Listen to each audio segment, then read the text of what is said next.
Assalamualaikum warahmatullahi wabarakatuh. Alhamdulillahi rabbil alamin. Ala sayyidina Muhammadin habibi rabbil alamin, imamil muttaqin, sayyidil anbiya'i wal mursalin, sayyidina wa nabiyyina Muhammadin sallallahu alaihi wa ala alihi wa ashabihi wa sallama tasliman katsira, amma ba'du. Yang saya cintai dan yang saya muliakan, guru kita bersama Asy-Syekhul Kabir Kiai Al-Hajj Syafi'i Khazami beserta para kiai dan para alim ulama yang sama-sama saya cintai, bapak-bapak, para sesepuh, bapak-bapak tokoh masyarakat, ibu-ibu ustadzah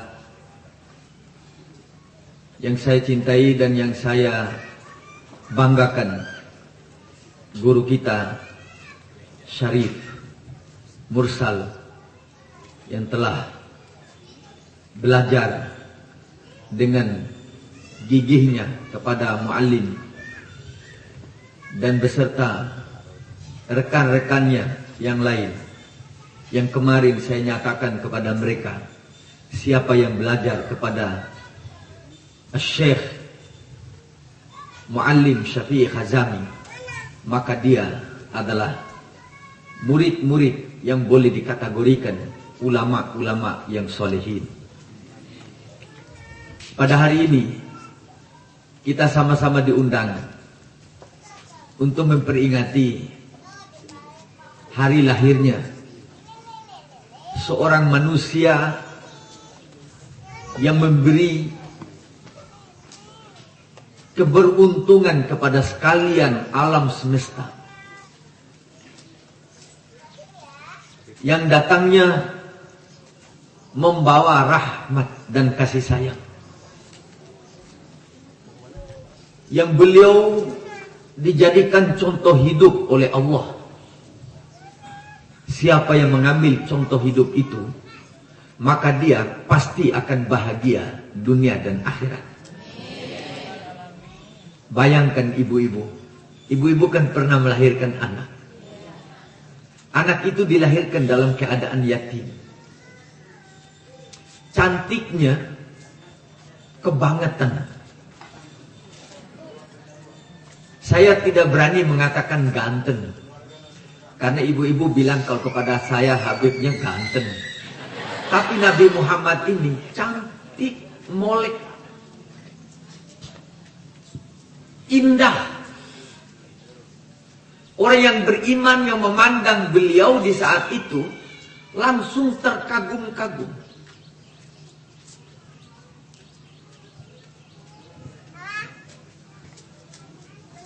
Coba-coba ibu pikirkan dan renungkan.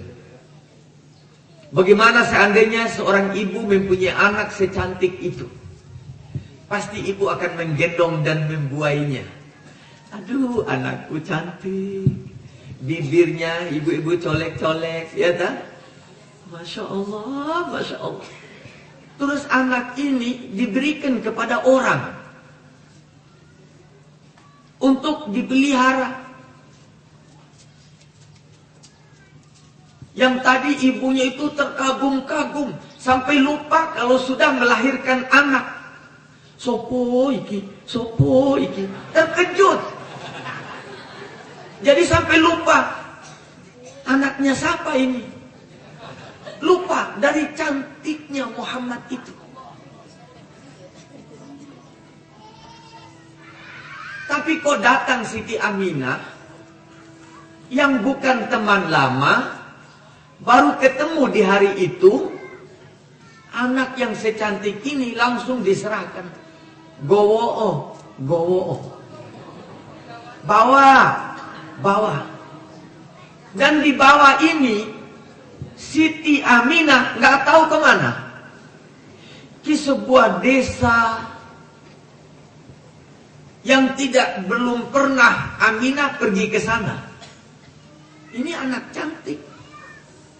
Anak yang sangat indah. Kira-kira coba ibu-ibu pikirkan. Dari apa itu? Karena waktu Aminah melahirkan Sayyidina Muhammad ini,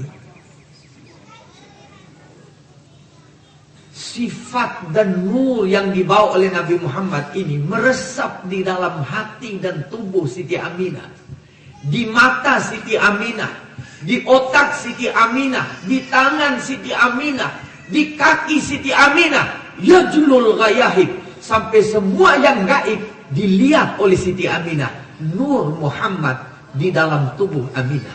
Ini yang menyebabkan Aminah langsung percaya kepada Siti Halimah. Mau dibawa kemana? Dia tetap dapat mengintai dengan matanya setelah disinari oleh nur Nabi Muhammad. Dia sudah baca Halimah yang datang ini. Dia sudah tahu hatinya. Hanya ini orang yang mampu memelihara Muhammad anak yatim ini. Padahal waktu dia datang ketahuan orang miskin. Tapi dia percaya dengan penuh. Karena Aminah datangnya utusan Allah.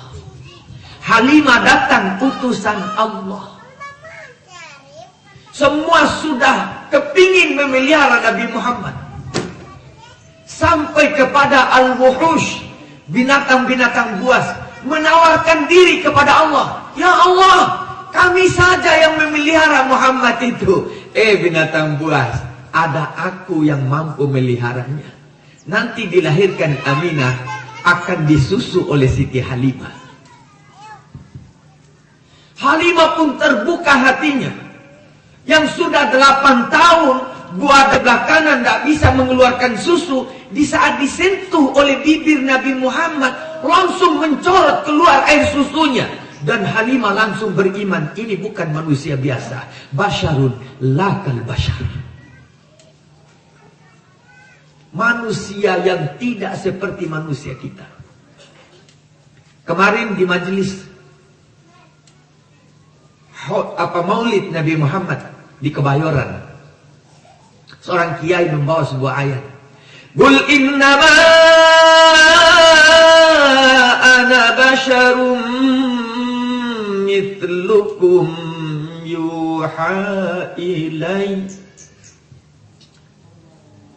Pemberitahuan dari Allah, Muhammad kasih tahu manusia bahwa kau itu adalah basyar seperti kamu, tapi diwahyukan kepadaku oleh Allah akan firman-Nya. Basyar itu pengambilan daripada kata-kata basyar ini, kulit. Kalau kita disentuh oleh suami kita, geringging bulu kita. Suaminya menyentuh. Suami juga diraba oleh istrinya di dada. Itu suamiku baru datang. Ya bu, ke bawah lagi bu, ke bawah lagi bu. Basyar, kulit yang merasa kena api, yang kita rasa panas, itu kulit yang panas. Yang sakit itu kulit. Berarti manusia yang datang ini baru muncul di zaman jahiliyah itu, yaitu Muhammad membawa manusia yang sangat berperasaan tinggi. Asy'urul uzmah hanya pada diri Nabi Muhammad. Di saat itu manusia belum punya perasaan. Karena itu manusia dijual dengan harga murah. Apa yang mereka mau? Nggak ada perasaan. Ini manusia yang harus dimuliakan, yang harus dihormati, yang bisa dididik untuk menjadi orang yang lebih bagus. Nggak ada perasaan itu. Hanya mereka tahu bahwa diri mereka manusia. Ini manusia sampah, dijual dengan harga murah. Mereka mau telanjang bulat, nggak ada yang menegur, belum punya perasaan, telanjang dia. Malah yang melihat menepuk tangan, hebat, hebat, karena nggak ada perasaan. Tapi sekarang coba-coba dia berjoget seperti tadi malam. Ibu-ibu nonton TV tadi malam? Pertunjukan Inul dan Anissa Bahar. Ibu-ibu nggak nonton tadi malam. Aduh, ketinggalan zaman. Saya nonton. Murid saya berkata, Habib ini sufi kok nonton yang begini-begini. Saya berkata, ini saya di waktu ini saya melihat ini manusia yang belum punya perasaan. Bagaimana kalau seorang wanita berkangkang di depan umum puluhan ribu yang nonton, tidak ada perasaan dia, berarti dia bukan bashar, hanya manusia yang mau melampiaskan nafsunya. Tapi Nabi Muhammad ini diberitahu oleh Allah, ini bashar. Muhammad ini bashar, wahai orang Makkah yang gak punya perasaan. Bashar. Datang Habib Ali berkata, basyarun lakal bashar. Setelah kita menerima pendidikan dan ajaran Nabi Muhammad, berperasaan kita, melihat anak kita, kita sayangi, melihat diri kita, kita sayangi. Aduh,